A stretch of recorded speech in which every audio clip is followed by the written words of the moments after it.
በስመ ስላሴ በስመ አብ ወወልድ ወመንፈስ ቅዱስ አሐዱ አምላክ አሜን። ሰላም እግዚአብሔር አምላክ ምስኩላትኩም ይኹን። ስድራ እግዚአብሔር አምላክ ከመይ ሓዲርኩም ከመይ ውዒልኩም? አነ እግዚአብሔር ይመስገን። ክብሪ ይስፋሕ መድኃኔዓለም አቦይ ከምቲ አነ ጽቡቕ ዝወዓልኩን ዘለኹን ድማ ጽቡቕ ክትህሉ ናይ ኩሉ ግዜ ተስፋይን ትምኒተይን እዩ አሜን። ስንክሳር ዘወርሕ ሐምለ ዕለት 13 ስንክሳር ድሰምዕ ዘንብብ ፍቅር ጎይታ ኣብ ልቡ ይዕንብብ ሓለዋን ጸሎትን ተረዳእነትን ናይ ቅዱሳን ድማ ይረክብ። ዝክረ ጻድቅ ለዓለም የሉ ዝክረ ናይ ጻድቅ ንዓለም ይዝነብር። ካብ ኩሉ ክፉእ ዘበለ ክዝድሕኑ ንቅዱሳን ጻድቃን ተማሕፀኑ አሜን። በስመ አብ ወወልድ ወመንፈስ ቅዱስ አሐዱ አምላክ አሜን። ቅድስት ኪዳነ ምሕረት አደይ ወላዲተ አምላክ ልሳን አንደበት ኩነኒ አሜን። ዕለት 13 ሐምለ እንኳዕ ናብ አቦና ቅዱስ ብስንዲዮስን ቅዱስ አሞንን ዓመታዊ ናይ ዕረፍቲ በዓል ብሰላም አብጽሐኩም አብጽሐና።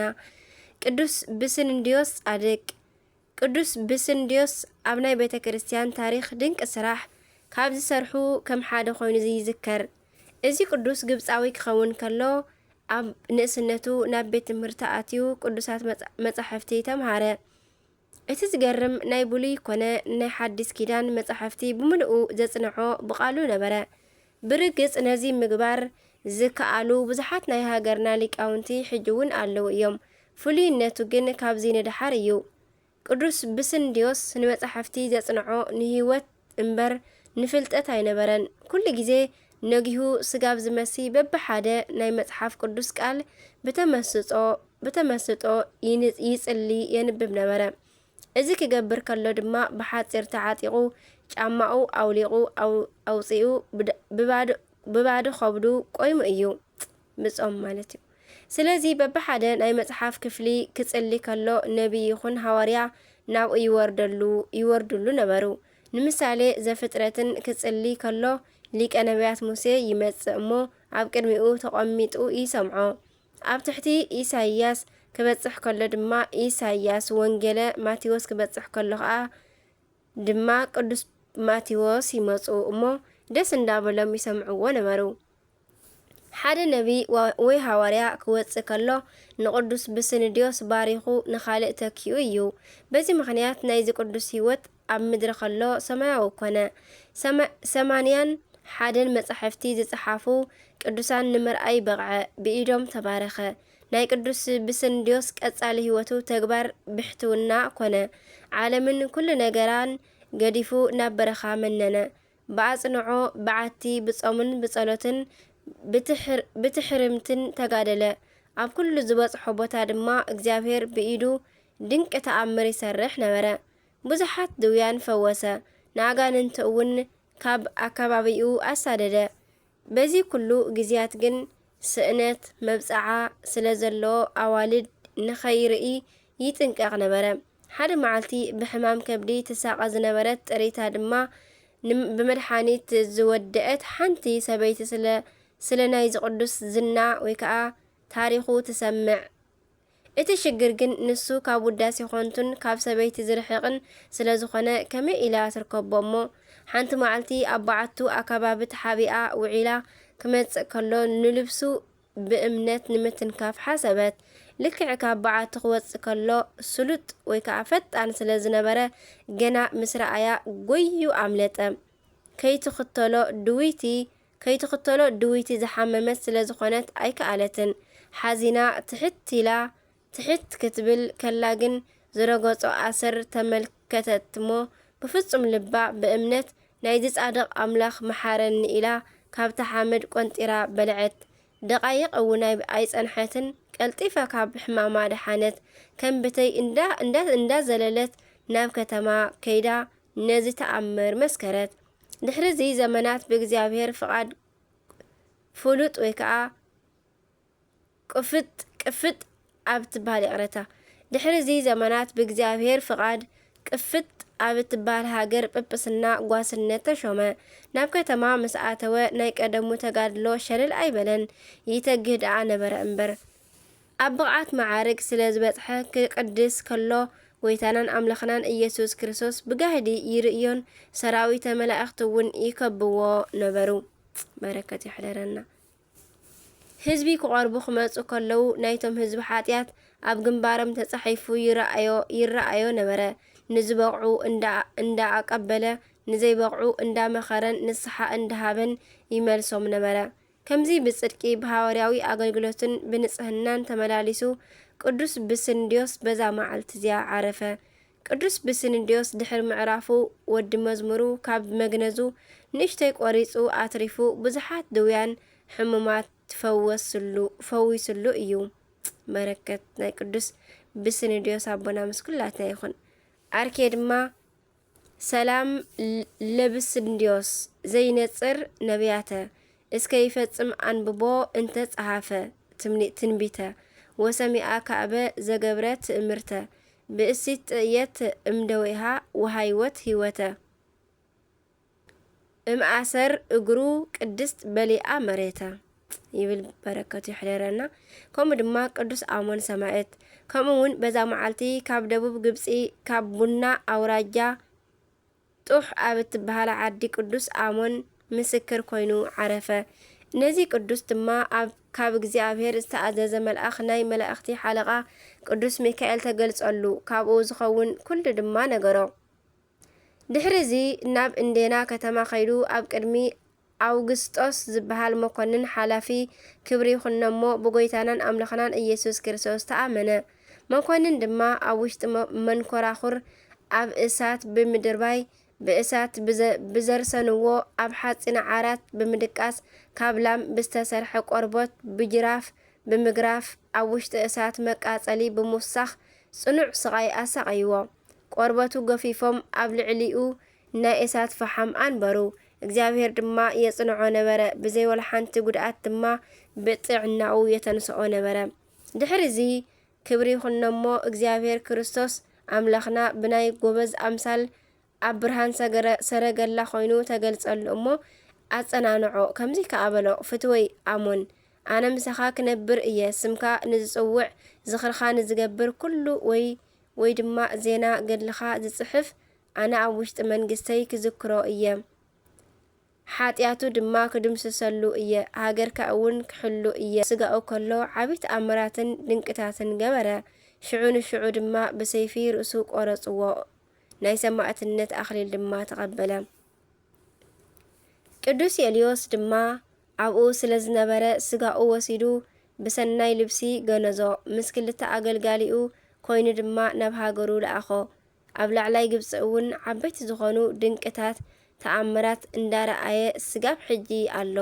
ንእግዚኣብሔር ምስጋና ይኹኖ ንዓና እውን በዚ ናይ ዝጻድቕ ሰማዕት ጸሎት ይምሓረናን ዘለዓለም ኣሜን። ኣርኬ ሰላም ለአሞን ለእግዚአብሔር ሃራሁ እንተ ተካየዶ ኪዳነ በዘኢሄሱ ቃለ አፉሁ እለይነጽሩ ትዕግስቶ ሶባ አደንገጹ ወኢፈርሁ አነ ዳርእሱ በመጥባህት ጠብሁ ወአፍሃመ እሳት ድቤሁ ወጥሁ ይብል። በረከቶም ናይ ኩሎም ቅዱሳና መስኩላትና ይኹን አሜን። ለዋህ አምላኽና ነቦና ዝሃቦም ጸጋ ንዓና ንባረቱ እውን ኣይኽለአና ካብዚ ናይዚ ቅዱስ በረከት ይዓድለና አሜን። ሐምሌ 13 ዝኽበሩ ዓመታዊ ናይ ቅዱሳን በዓላት ድማ ቅዱስ ብስንዲዮስ ሊቅ ወጻድቕ፣ ቅዱስ አሞን ሰማዕት ዝሃገረ ጦህ። ወርሓዊ በዓላት ድማ እግዚአብሔር ኣብ፣ ቅዱስ ሩፋኤል ሊቀ መላእክት 99 ነገደ መላእክት፣ ቅዱስ አስከናፍር 13 ግሁሳን አቦታት፣ ቅዱስ አርሳኒዮስ ጠቢብ ገዳማዊ፣ አቡነ ዘርአብሩክ። ንስኻ ግና ካብ እንመን ከም እተምሃርካ ፈሊጥካ ነተን ካብ ቁልዕነትካ ጀመርካ ብእምነት ብክርስቶስ ኢየሱስ ንምድሓን ከለብመኻ ዝኽእላ ቅዱሳት ጽሑፋት ፈሊጥካ በቲ እተምሃርካዮን እተረዳእካዮን ጽናዕ። እቲ ናይ ኣምላኽ ሰብ ንሰናይ ግብሪ ዘበለ ፈጺሙ ተዳልዩ ፍጹም ምእንቲ ክኸውንሲ መንፈስ ኣምላኽ ዝነፈሶ ዘበለ ጽሑፍ ንትምህርቲ ንተግሳጽ ንምቕናዕ ንጽድቂ ዝኸውን ምእዳብ ይጠቅም እዩ ይብል። ካልኣይ ጢሞቴዎስ ምዕራፍ 3 ፍቕዲ 14። በረከት ናይ ኩሎም ቅዱሳና መስኩላትና ይኹን። ናይ ዕለት 13 ተኸቢሮም ዝውዕሉ ቅዱሳና ኣብዚ ፍጸም በረከቶም ይሕደረና ኣሜን። ከምኡ ድማ ናይ ዕለት 14 ሓምለ ስንክሳር ንቕጽል።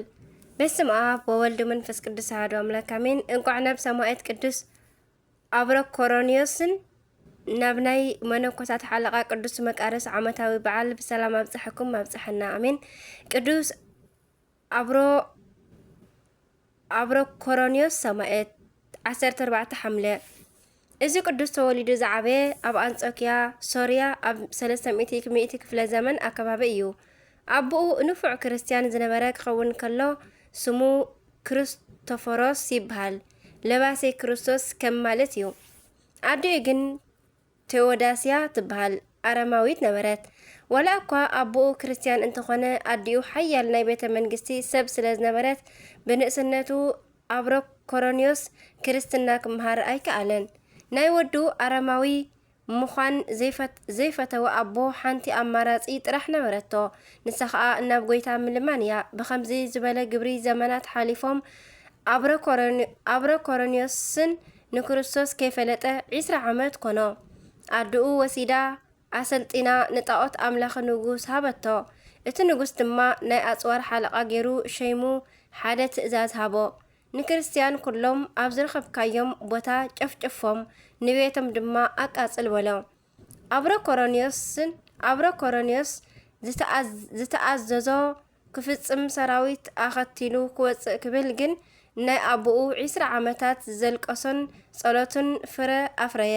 ገና ኣብ መንገዲ ከሎ ንስም ኣፀዋውዕኡ ክብሪ ይኹነሞ መድሃኒ ዓለም ክርስቶስ ኣምላኽና ድምፁ ካብ ሰማይ ለኣኸሉ፣ ናብ ሓቀኛ መንገዲ ድማ ተመለሰ።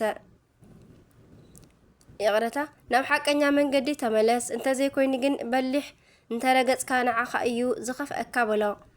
አብሮኮሮኒዮስ ድማ እንዳኣንቀጥቀጠ ጎይታ መን ኢኻ በሎ። ጎይታናን ኣምላኽናን ኢየሱስ ክርስቶስ ድማ ኢየሱስ ክርስቶስ እየ ክብል መለሰሉ። ደጊሙ ድማ ምልክት ሃበኒ እንተበሎ ናይ ብርሃን መስቀል ኣብ ሰማይ ተገለጸሉ። ቅዱስ አብሮኮሮኒዮስ ጊዜ ኣየጥፍአን፣ ሰራዊቱ ሒዙ ናብ ናይ ንጉስ ከተማ ተመሊሱ ንንጉስ ብድፍረት በሎ፣ ኣነ ክርስቲያን እየ፣ ንክርስቶስ እውን እየ ዘምልኽ። ካብ ኣዘራርብኡ ዝተለዓለ ኣቦኡ ደስ ክብሎ ከሎ ንጉስን ኣዲኡን ግን ሰንበዱ። ንጉስ ከፈራርሖ ፈተነ፣ ግን ኣይተሳኽዐሉን። ድሕሪኡ ግን ከሳቅዮ ጀመረ። ሓደ መዓልቲ ኣካሉ ስጋብ ዝቆራረጽ ገረፍዎ፣ ብእሳት እውን ኣቃጸልዎ። መይቲ ኢሎም ሓሲቦም ነበሩ። ግን ናብኡ እንተተመለሱ ግን ጎይታና ኣምላኽናን ኢየሱስ ክርስቶስ ስለ ዘድሓኖ ናይ ስብራት ምልክት ከማን ኣብ ኣካሉ ኣይተረኸበን። ኣዲኡ ቴዎዳስያ ካብዚ ንላዕሊ ምልክት ኣይደለየትን። ኣብ ደቃይቕ ንሳ እውን ናብ ክርስትና ተመለሰት። ቅድሚ ወዳ ድማ ሓምለ ዕለት 6 ሰማዕት ኮነት። ንቅዱስ አብሮኮሮኒዮስ ግን ንብዙሕ ግዜ ኣሳቅዮም ካብ ናይ ክርስቶስ ፍቕሪ ግን ክፈልይዎ ብዘይምኽኣሎም በዛ መዓልቲ ቀተልዎ።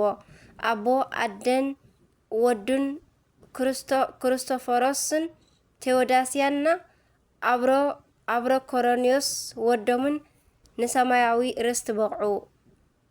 ኣቦን ኣደን ወድን ማለት እዩ። ኣቦ ማለት ከምዝዩ በረከቶም ይሕደረና። ኣርኬ ድማ ሰላም ለአብሮኮሮኒዮስ በኢየሩሳሌም ዘተወልደ እምለባሴ ክርስቶስ አቡሁ በአርዑተ ወንጌል ዘተጸምደ በትእዛዘ ንጉስ ሰዊአ ሶበ ለጣዖት ፈቀደ ቃለ ዘይከልኦ እምሰማይ ወረደ ወበቁስላቲሁ አንበረ መለኮት እደ ይብል። በረከቶም ይሕደረና። ዓብይ ቅዱስ መቃርስ ከምኡውን ብገዳማዊ ህይወቱ ከም ዝንባባ ዘፍረየ ኣቦና ቅዱስ መቃርስ በዘለማዓንቲ ይዝከር። ናይ ኩሎም መነኮሳት ሓለቓ ቅዱስ መቃርስ ሓንቲ መዓልቲ ከምዚ ገበረ። ሓደ ኣብ ከተማ ዝነብር በዓል ጸጋ ስለ ዝና ናይ ቅዱስ መቃርስ ሰሚዑ ክባረኽ ምእንቲ ናብ ገዳመ ኣስቄጠስ መጸ። ኣባ መቃርስ በዓል ጸጋ ናብኡ ይመጽእ ከም ዘሎ ምስ ፈለጠ ኣብ ማእከል መነኮሳት ልብሱ ገዲፉ ከም ዝዓበደ ሰብ ኣልል ዘለል እንዳበለ ክጻወት ጀመረ። እቲ ካብ ከተማ ዝመጸ በዓል ጸጋ ምስ በጽሐ ናብቶም መነኮሳት ጽግዕ ኢሉ ናይ ዓበ መቃርስ ዝና ሰሚዐ ክባረኽ እየመጽአ ካባኹም ኣየና እዩ እንተበሎም ንህለካ ኢሎም ኣርአይዎ እንተረኣዮ ከም ዝዓበደን ህፃንን እንዳዘለለ ይጻወት ነበረ። እቲ በዓል ጸጋ ድማ ወይለይ ኣነ እኮ ደሓን ሰብ መሲልኒ እዩ ብኸንቱ ደኺመ ኢሉ እንዳሓዘነ ኸደ። ምስ ከደ እቶም መነኮሳት ተኣኪቦም ንቅዱስ መቃርስ ንምንታይ ከምዚ ገበርካ እንተበልዎ መጀመርያ ሰብ ጥራሕ ስለ ዝኾንኩ ከኽብረኒ ይግብኦ ብምባል መለሰ። ብርግጽ ቅድሚ ኩሉ ነገር ንሰብ ብሰብነቱ ብእግዚአብሔር ኣርአያ ብምፍጣሩ ጥራሕ ከነኽብሮ ይግባእ። ዓብይ ቅዱስ መቃርስ ኣብ ቤተ ክርስቲያን ሎሚ በዓሉ ይኽበር። በረከቱ ይሕደረና አሜን። ጎይታናን ኣምላኽናን ኢየሱስ ክርስቶስ ብልመናኦም ይምሓረና ካብ በረከቶም እውን ይዓድለና አሜን። ሐምሌ 14 ዝኽበሩ ዓመታዊ ናይ ቅዱሳን በዓላት ቅዱስ አብሮኮሮኒዮስ ሰማዕት፣ ቅዱሳን ወለዱ ክርስቶፎሮስና ቴዎዳስያ ወለዱ፣ ዓብይ ቅዱስ መቃርስ ናይ መነኮሳት ሓለቓ ቅዱስ አሞኒዮስ። ወርሓዊ በዓላት ድማ አቡነ አረጋዊ ዘሚካኤል፣ ቅዱስ ገብረ ክርስቶስ መርዓዊ፣ ቅዱስ ፊልጶስ ሐዋርያ፣ ቅዱስ ሙሴ ናይ እግዚአብሔር ሰብ፣ አባ ስምዖን ገዳማዊ፣ አባ ዮሐንስ ጻድቅ፣ አዴና ቅድስቲ ነሳሒት። ኣነ ነቲ ሓይሊ ዝሃበኒ ክርስቶስ ኢየሱስ ጎይታና ነገልግለቱ መዲቡ እሙን ክኸውን ስለ ዘብቃዕኒ የመስግኖ ኣለኹ። ኣነ ቀደም ጸራፍን ሰጓጉን ገፋዕን ነይረ ከነሰይሲ ከይፈለጥኩ ብዘይ ምእማን ስለ ዝገበርክዎ ምሕረት ረኸብኩ ይብል ቀዳማይ ጢሞቴዎስ ምዕራፍ 1 ካብ ፍቕዲ 12። ናይ ኩሎም በረከቶም ምስ ኩላትና ይኹን አሜን። ከምኡ ድማ ናይ ዕለት 14 ኣብዚ ይፍጸም። ከምኡ እውን ናይ ዕለት 15 ስንክሳር ድማ ንቕጽል። በስመ አብ ወወልድ መንፈስ ቅዱስ አሐዱ አምላክ አሜን። ሐምሌ 15 ስንክሳር እንቋዕ ናብ ዓብይ ሊቅ ኣፈ በረከት ቅዱስ ኤፍሬም ሰሪያዊ ዓመታዊ ናይ ዕረፍቲ በዓል ብሰላም ኣብጽሐኩም ኣብጽሐና። ቅዱስ ማር ኤፍሬም ሰሪያዊ ከም ናይ ቤተ ክርስቲያን ትውፊት ቅዱስ ኤፍሬም ዝተወለደ ንጽቢን ኣብ እትበሃል ናይ ሶርያ ግዝኣት ኣብ 298 ክሳብ 306 ዓመተ ምህረት እዩ። ወለዱ ብክርስቶስ ዘይኣምኑ ዓላውያን ነበሩ። ምንም እኳ ሓደ ምንጭታት ክርስቲያን ነበሩ እንተበለ እዚ ቅዱስ ተወሊዱ ኣብ ዝዓበየሉ ንጽቢን ጵጵስና ዝተሾመ ቅዱስ ያዕቆብ ዝበሃል ዓብይ ሰብ ነበረ። ናይ ሰማዕትነት፣ ናይ ሃዋርያነት፣ ናይ ጻድቅነት፣ ናይ ሊቅነት ግብሪ ዘለዎ ኣቦ እዩ። ስለዚ ቅዱስ ኤፍሬም ሰሪያዊ እዚ ኣቦ ኩሉ ግዜ ክምህር ከሎ ይሰምዖ ስለ ዝነበረ ብስብከቱ ተማሪኹ ወዲ መዝሙሩ ንምዃን በቕዐ። ቅዱስ ኤፍሬም ብናይ ቅዱስ ያዕቆብ ኢድ ድሕሪ ምጥማቑ ሙሉእ ናይ ጉብዝናኡ ግዜ ዘሕለፎ ብትምህርቲ እዩ።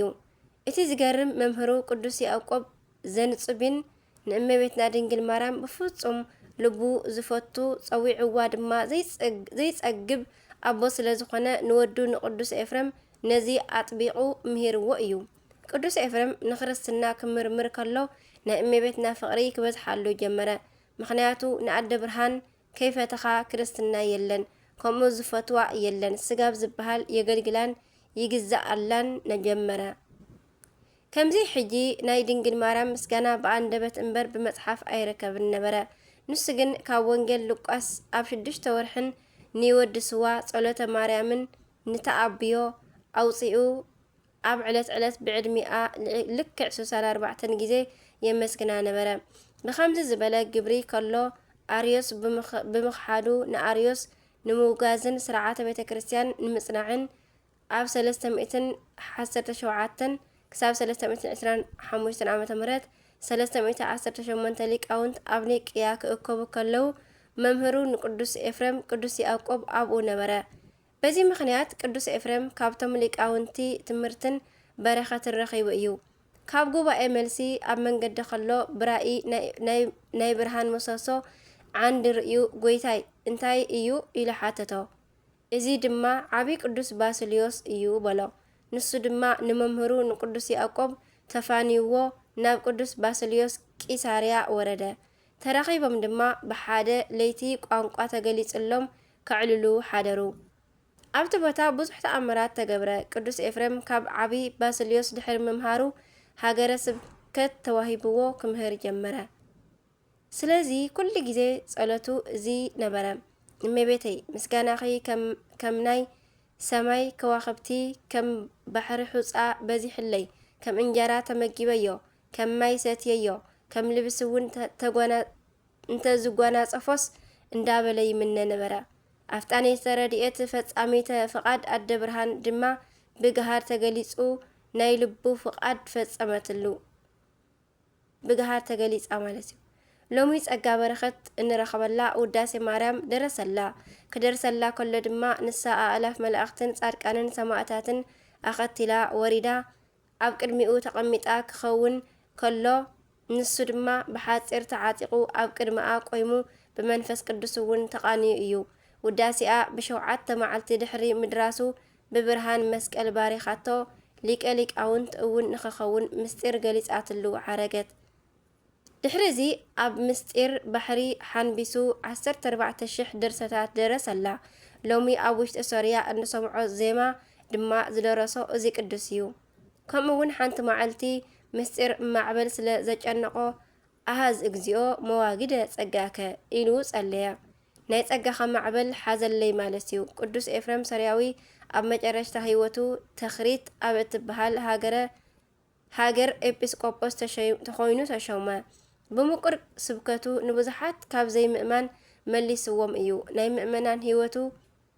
ምእመናን ህይወት እውን ኣመቂሩ እዩ። ንመናፍቃንን ንኣርዮሳውያንን ግን ዘይደፍእዎ ግድግዳ ኮይንዎም ነበረ። ኣብ ዘመኑ ድማ ብዙሕ ተጋድሎ ኣፍረየ። ተኣምራት እውን ሰርሐ። ካብ ዝውለድ ኣብ 67 ዓመቱ ኣብ 365 ክሳብ 373 ዓመተ ምህረት ዓሪፉ ተቐብረ። እዚ ቅዱስ ንሶርያ ጥራሕ ዘይኮነ ንእመቤትና ማርያም እንፈቱ ናይ ዓለም ክርስቲያን ኩልና መጎስና ኮይኑ እዩ። ስለዚ ድማ ከምዚ እንዳበልና ንጸዋዓዮ ቅዱስ ኤፍሬም፣ ማር ኤፍሬም፣ ኣፈ በረከት ኤፍሬም፣ ሊቀ ሊቃውንት ኤፍሬም፣ ጥዑመ ልሳን ኤፍሬም፣ ኣበ ምእመናን ኤፍሬም፣ ሩትአ ሃይማኖት ኤፍሬም። ኣቦና ንስኻ ኢኻ ጽንዕቲ በድንግልና ስርጉት በቅድስና እመቤትና ንቅዱስ ኤፍሬም ዝሃበቶ ጸጋኡን ክብሩን ኣእምሮኡን ልቦናኡን ኣብ ልብና ተሕድረልና ኣሜን። ከምኡ ድማ ንሳውን ትባረኸና ከም ንዕኡ ዝባረኸቶ ኣሜን። ኣርኬ ሰላም ለኤፍሬም ከመ ርግብ ተመሲሎ መንፈስ ቅዱስ ዘርእየ ለርእሰ ባስልዮስ ዘይጸልሎ ውሂዘ ድርሳናት ብዙሃ ሶበለ ልቡ ሃየሎ ኣሃዝ እምንየ መዋግደ ጸጋከ ኩሎ ለእግዚአብሔር ኣምላክ እንዘይብሎ ሰኣሎ። በረከቱ ይሕደረና ኣሜን። ከምኡን ጴጥሮስ ወጳውሎስ ከምኡን በዛ መዓልቲ ብርሃናት ዓለም ጴጥሮስ ወጳውሎስ ይዝከሩ። እዞም ቅዱሳን ናብ ውሽጢ ሶርያ ኣከባቢ ናብ እትርከብ ሓንቲ ሃገር ኣትዮም ነቶም ህዝቢ ምስ ንግስንኦም ንጉስ ጸራግሞስ የእሚኖም ኣጠመቕዎም። ነገር ግን ንሶም ክወፁ ከለዉ ሰይጣን ነቲ ንጉስ ኣስሒትዎ ርጉም ሰብ ናብ ምዃን ተመሊሱ ንሃዋርያት ኣሰቐዮም። ስለ ቅዱሳን ግን እቶም ኣፍራስ ሰጊዶም ብናይ ሰብ አንደበት ቅድስናኦም መስከሩ። ኣብ መጨረሽታ ግን ንንጉስ ምስቶም ኣህዛብን ሰራዊቱን ኣብ ኣየር ሰቒሎም ንስሓ ሃብዎ። በዚ ተኣምራት ድማ ኩሎም ኣሚኖም ነታ ከተማን ነቶም ህዝብን ድሕነት ተገብረ። ካብ ኣቦታትና ኣበው ሃዋርያት በረኸት ይኽፈለና ኣሜን። ሰላም እብል ልህሊናኩሙ ቅዱስ ዘኢሃዘን መንፈስ ጴጥሮስ ወጳውሎስ ወእድ እግርኩሙ ገሰ ጽንአ ሃይልኩሙ ሰቀለ ንጉሰ ወእበይኩሙ ኣስገደ ኣፍራሰ። በረከቶም ሕደረና። ሐምሌ 15 ዝኽበሩ ዓመታዊ ናይ ቅዱሳን በዓላት ድማ ቅዱስ ማር ኤፍሬም ሶርያዊ ኣፈ በረከት፣ ብርሃናተ ዓለም ቅዱሳን ሃዋርያት ጴጥሮስ ወጳውሎስ፣ ኣባ ሃርዮንና ደቀ መዛሙርቱ ሰማዕታት፣ ኣባ ፍሬሚናጦስ መስተጋድል። ወርሓዊ በዓላት ድማ ቅዱስ ህፃን ቄርቆስን ኣድዩ እየሉጣን፣ ቅዱስ ሚናስ ማርሚና ወይ ከዓ ሰማዕት፣ ቅድስቲ እምባመሪና፣ ቅድስቲ ክርስቲና። ለምኑ ክወሃበኩም እዩ፣ ድለዩ ክትረኽቡ ኢኹም፣ ማዕጾ ኳሕኩሑ ክረሓወልኩም እዩ። ከመይ ዝለመነ ኩሉ ይቕበል ዝደለየ ይረክብ ማዕጾ ዝጓሕኩሐ ድማ ይርሓወሉ እዩ። ማቴዎስ ምዕራፍ 7 ፍቕዲ 7 ይብለና። በረከት ናይ ኩሎም ቅዱሳና ምስ ኩላትና ይኹን። ዝወደቀ ዝነጠበ ካብ ቃል ካብ ፊደል ካብ ኣናበባ ድማ ብኣፈ ቅዱሳን ድኳን መላእክቲ ተኣረመለይ ስንክሳር ድሰምዕ ዘንብብ ፍቕሪ ጎይታ ኣብ ልቡ ይዕንብብ ሓለዋን ጸሎትን ተራድኣነትን ናይ ቅዱሳን ድማ ይረክብ። ዝክረ ጻድቅ ለዓለም ይሄሉ ዝኽሪ ናይ ጻድቅ ንዓለም ይዝነብር። ኣሜን ወኣሜን ይበሉ ኩሎም መላእክተ ሰማይ ካብ ፍቕሪ ቅዱሳን ካብ ስንክሳር ካብ ገድሎም ኣይፍለየና። ኣሜን ወኣሜን ይበሉ ኩሎም መላእክተ ሰማይ ኣሜን። አቡነ ዘበሰማያት ይትቀደስ ስምከ ትምጻእ መንግሥትከ ወይኩን ፈቃድከ በከመ በሰማይ ከማሁ በምድር ሲሳየነ ዘለለ ዕለትነ ሀበነ ዮም ህድግ ለነ አበሳነ ወጀጋየነ ከመ ንሕነኒ ንህድግ ለዘአበስ ለነ ኢታብአነ እግዚኦ ውስተ መንሱት አላ አድኅነነ ወባልሐነ እምኩሉ እኩይ እስመ ዚአከ ይእቲ መንግሥት ኃይሉ ስብሐት ለዓለመ ዓለም አሜን። በሰላም ቅዱስ ገብርኤል መልአክ እግዝእትየ ማርያም ሰላም ለኪ ድንግል በህሊናኪ ወድንግል በስጋኪ እመ እግዚአብሔር ጽባኦት ሰላም ለኪ ብሩክቲ አንቲ እምአንስት ወቡሩክ ፍሬ ከርሥኪ ተፈሥሒ ፍሥሕት ኦ ማርያም ምልዕተ ጸጋ ምልዕተ ውዳሴ ምልዕተ ሞገስ ምልዕተ ኩሉ ልዑል እግዚአብሔር ምስሌኪ ሰአሉ ጸልይ ሀበ ፍቅር ወልድኪ ኢየሱስ ክርስቶስ ከመ ይስረይ ኃጣውኢነ ተማሂፀነ ተማፀነ በክዳንኪ አሜን። ስብሐት ለእግዚአብሔር ወለወላዲቱ ድንግል ወለመስቀሉ ክቡር አሜን አሜን ለይኩን።